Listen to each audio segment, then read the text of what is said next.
our politics editor, Lukhanyo Calata. Very good evening to you. The matter getting rather complex at this point. What is the situation? All right, so the situation as it stands is that the Speaker of the National Assembly, Mappisa-Nqakula, has referred this matter to this independent panel. Opposition parties, or all parties in the National Assembly, will now get an opportunity to nominate the individuals that they think should make up this panel. That process, I think, is going to start in September.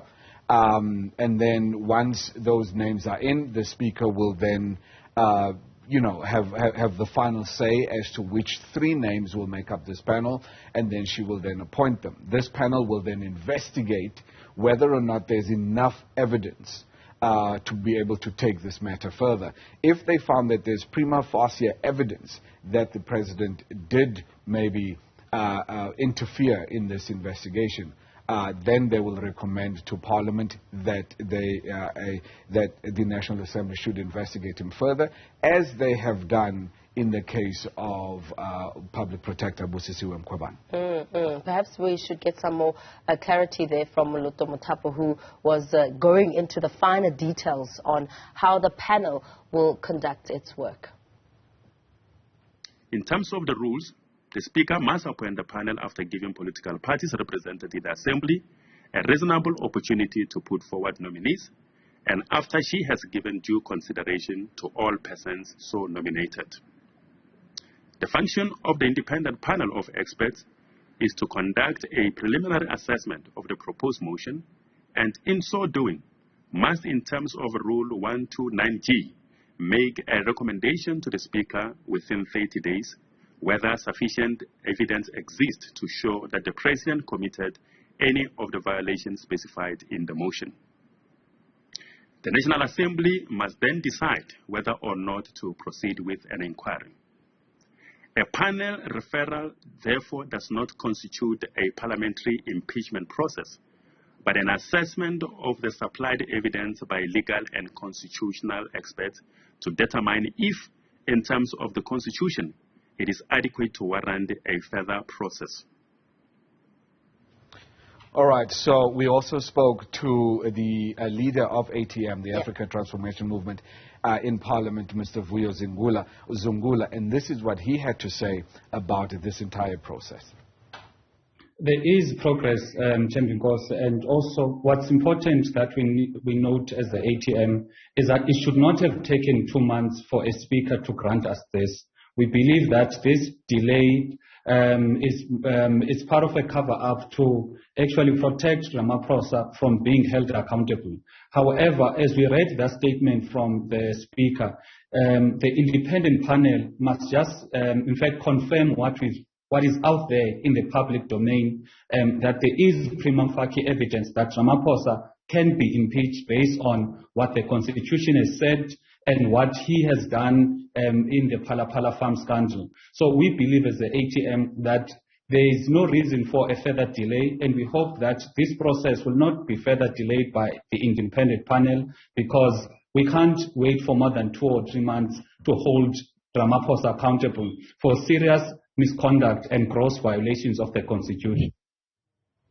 So as we now perhaps build up to the events leading to this point, we know that a lot has happened, and also just getting an idea of the President's composure and reaction. I mean, he's spoken out to say that he is not going to be intimidated by anyone because of this matter, and that, ATM speaks about accountability. I think accountability has essentially been the operative word, but he, on the other hand, has said, the matter's going to be investigated, and he's sort of moved away from it.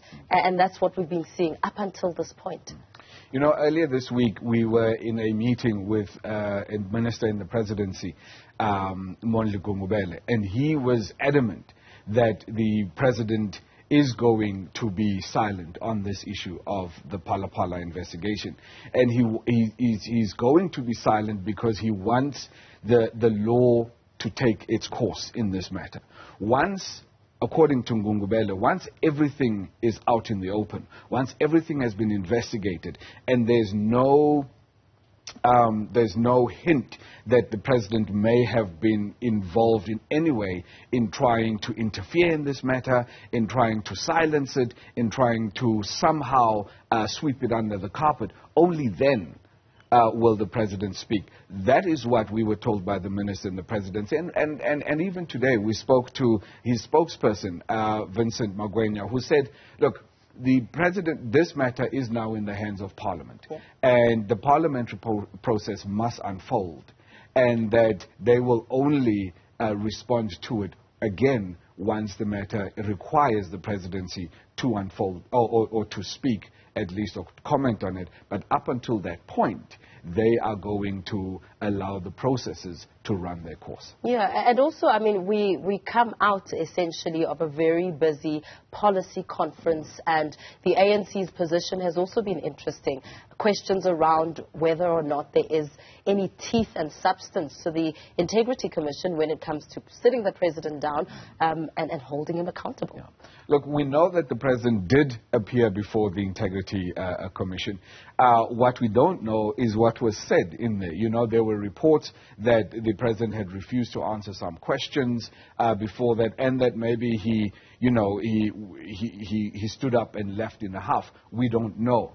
But what we are told is that the first meeting went well, I suppose, and that the president has been re-invited to appear before the commission. So as to when that's going to be, we don't know. But what we do know is that the president has answered before the Integrity Commission. He's due to answer again, and that now there's this parliamentary process that is now unfolding, and of course there's the police investigation into the matter. So it's becoming big. Before I forget, IPID also announced this week that they will be investigating some of the officers involved in the alleged cover-up. So it's growing bigger, and we are monitoring it. But, you know, for now, we unfortunately, people at home just have to understand that it is a process that unfolds, and we will be there to cover each and every one of those steps. Absolutely. And as those processes unfold, I suppose the other question that has been within people's minds is what it means come December. That's a tough question. Yeah. It depends, because if the African National Congress deems this a big enough scandal, right, then maybe the branches will say, look, we can't go into another 5 years with a president that is potentially facing a criminal charge. It's one thing to be investigated. It's another thing to be charged with the crime. So could it be? Will it happen in time to really affect how the branches respond to it? We don't know. I think we're just going to have to follow it. But then again, maybe closer to the time, the president could play a trump card by coming out and saying, look, as far as I'm concerned, this is the truth around the Phala Phala matter. It's just one of those things where we don't know what he's thinking, but we do know that he will most likely try and do or say something if the situation gets a little bit tighter for him going into the conference in December. Yeah, because we haven't really heard that much. We know that what he did say that stood out, though, was that the money that's been reported is not as much as being reported. Yes. Yeah. So he's at least, and what we were begging for this week when we were in that meeting with the presidency was we need to have time with the president. Yeah. We need to have time, because this vacuum that has been created of we know the allegations by Arthur Fraser. The president has said one or two things, but he hasn't really entertained any questions from us as the media. So we need to sit down so that we know for certain as to what is truth, what is fact, and what is fiction in this entire story. Absolutely. A lot to put together when it comes to the composition of the puzzle. Leaving it there with Lukhanyo Calata, Newzroom Afrika's politics editor, of course, giving us some of the elements of this very intricate matter when it comes to the president. Still to come,